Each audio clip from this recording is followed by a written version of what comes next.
Seção 3. Do seguro de pessoa. Artigo 789.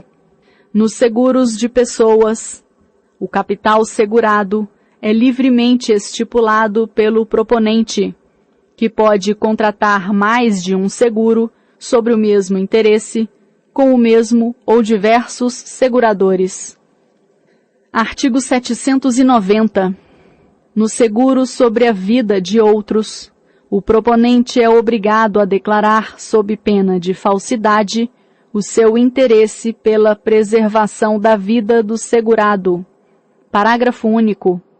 Até prova em contrário, presume-se o interesse quando o segurado é cônjuge, ascendente ou descendente do proponente. Artigo 791. Se o segurado não renunciar à faculdade, ou se o seguro não tiver como causa declarada a garantia de alguma obrigação, é lícita a substituição do beneficiário por ato entre vivos ou de última vontade. Parágrafo único. O segurador, que não for cientificado oportunamente da substituição, desobrigar-se-á pagando o capital segurado ao antigo beneficiário. Artigo 792. Na falta de indicação da pessoa ou beneficiário, ou se por qualquer motivo não prevalecer a que for feita, o capital segurado será pago por metade ao cônjuge não separado judicialmente e o restante aos herdeiros do segurado, obedecida a ordem da vocação hereditária. Parágrafo único. Na falta das pessoas indicadas neste artigo, serão beneficiários os que provarem que a morte do segurado os privou dos meios necessários à subsistência. Artigo 793. É válida a instituição do companheiro como beneficiário, se ao tempo do contrato o segurado era separado judicialmente ou já se encontrava separado de fato. Artigo 794. No seguro de vida ou de acidentes pessoais para o caso de morte, o capital estipulado não está sujeito às dívidas do segurado, nem se considera herança para todos os efeitos de direito. Artigo 795. É nula no seguro de pessoa qualquer transação para pagamento reduzido do capital segurado. Artigo 796. O prêmio no seguro de vida será conveniado por prazo limitado ou por toda a vida do segurado. Parágrafo único. Em qualquer hipótese, no seguro individual, o segurador não terá ação para cobrar o prêmio vencido, cuja falta de pagamento nos prazos previstos acarretará, conforme se estipular, a resolução do contrato, com a restituição da reserva já formada ou a redução do capital garantido proporcionalmente ao prêmio pago. Artigo 797. No seguro de vida para o caso de morte, é lícito estipular-se um prazo de carência, durante o qual o segurador não responde pela ocorrência do sinistro. Parágrafo único. No caso deste artigo, o segurador é obrigado a devolver ao beneficiário o montante da reserva técnica já formada. Artigo 798.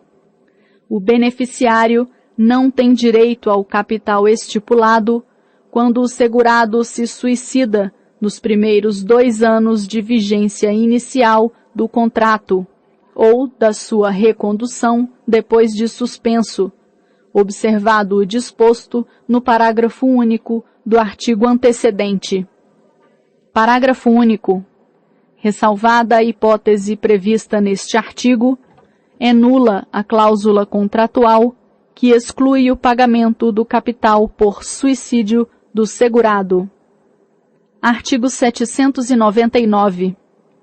O segurador não pode eximir-se ao pagamento do seguro, ainda que da apólice conste a restrição, se a morte ou a incapacidade do segurado provier da utilização de meio de transporte mais arriscado, da prestação de serviço militar, da prática de esporte ou de atos de humanidade em auxílio de outrem. Artigo 800. Nos seguros de pessoas, o segurador não pode subrogar-se nos direitos e ações do segurado ou do beneficiário contra o causador do sinistro. Artigo 801. O seguro de pessoas pode ser estipulado por pessoa natural ou jurídica, em proveito de grupo que a ela de qualquer modo se vincule. Parágrafo 1º. O estipulante não representa o segurador perante o grupo segurado e é o único responsável para com o segurador pelo cumprimento de todas as obrigações contratuais. Parágrafo 2º. A modificação da apólice em vigor dependerá da anuência expressa de segurados que representem 3/4 do grupo. Artigo 802.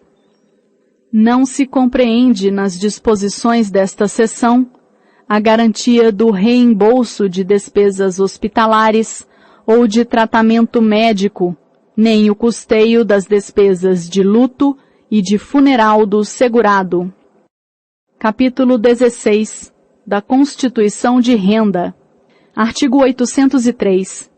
Pode uma pessoa, pelo contrato de constituição de renda, obrigar-se para com outra a uma prestação periódica, a título gratuito.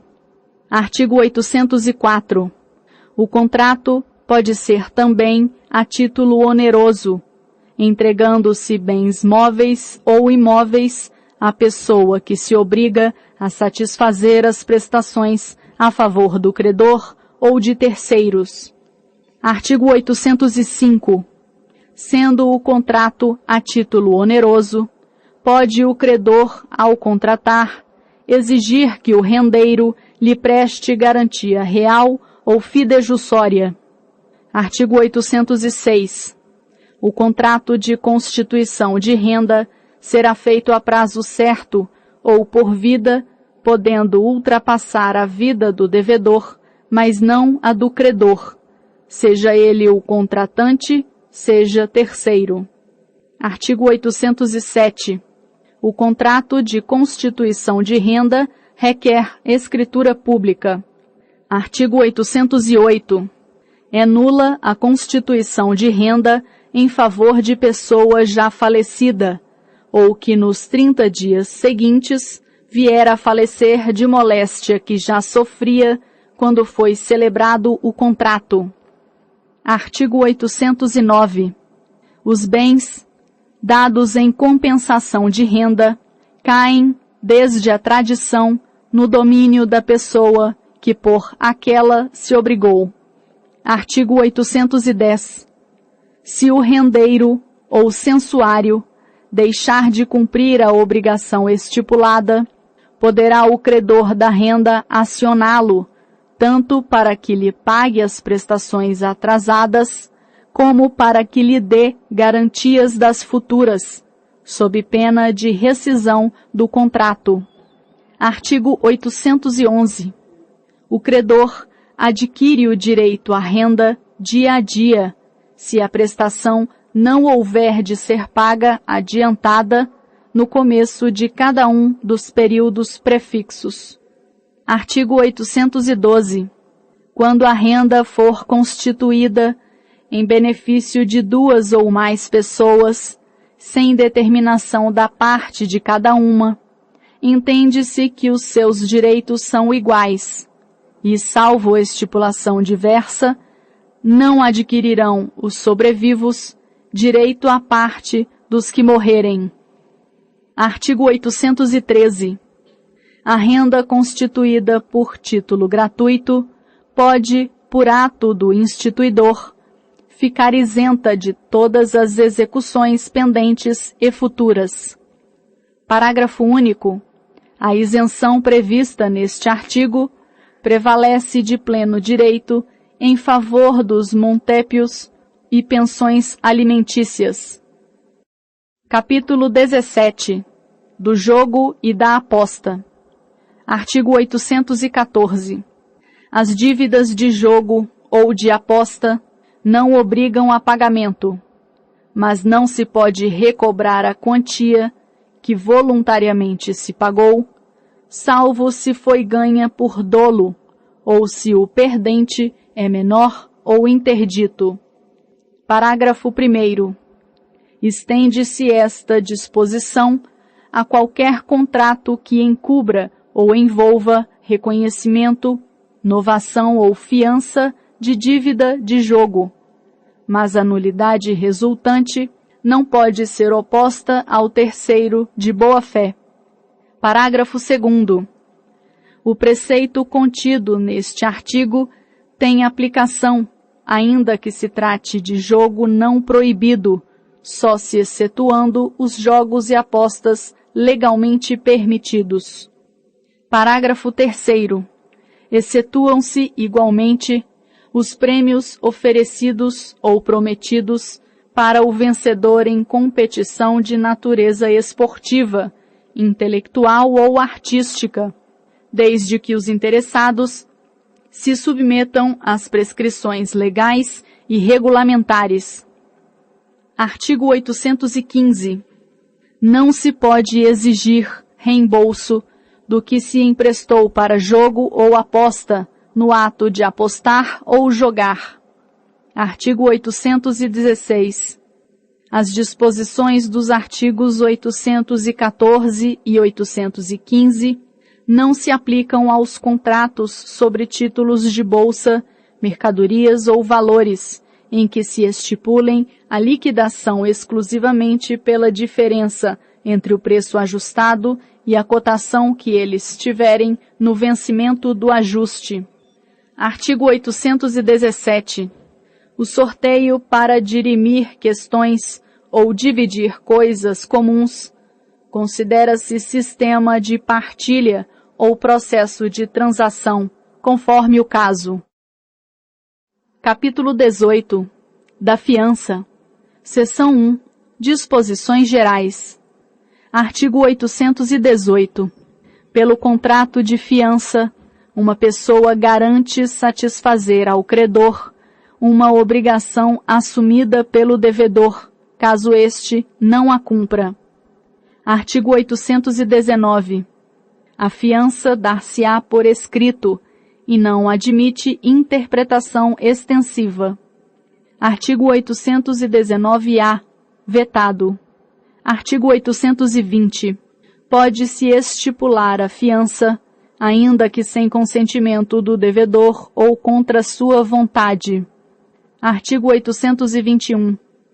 As dívidas futuras podem ser objeto de fiança, mas o fiador, neste caso, não será demandado senão depois que se fizer certa e líquida a obrigação do principal devedor. Artigo 822. Não sendo limitada, a fiança compreenderá todos os acessórios da dívida principal, inclusive as despesas judiciais, desde a citação do fiador. Artigo 823. A fiança pode ser de valor inferior ao da obrigação principal e contraída em condições menos onerosas, e quando exceder o valor da dívida ou for mais onerosa que ela, não valerá senão até o limite da obrigação afiançada. Artigo 824. As obrigações nulas não são suscetíveis de fiança, exceto se a nulidade resultar apenas de incapacidade pessoal do devedor. Parágrafo único. A exceção estabelecida neste artigo não abrange o caso de mútuo feito a menor. Artigo 825. Quando alguém houver de oferecer fiador, o credor não pode ser obrigado a aceitá-lo, se não for pessoa idônea, domiciliada no município onde tenha de prestar a fiança e não possua bens suficientes para cumprir a obrigação. Artigo 826. Se o fiador se tornar insolvente ou incapaz, poderá o credor exigir que seja substituído.